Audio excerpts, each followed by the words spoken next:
Flood warning in effect until early Thursday morning. What? Minor flooding is forecast.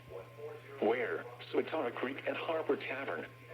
When? Until early Thursday morning. Impacts: at 9.0 feet, several driveways and other minor roadways are affected.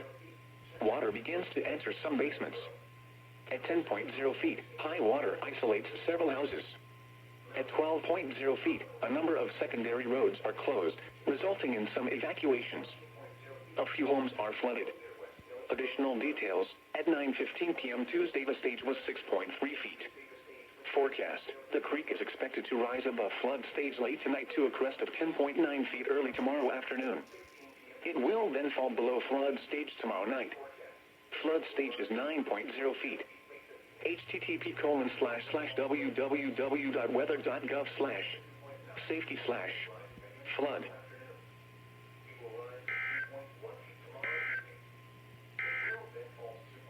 Flood warning.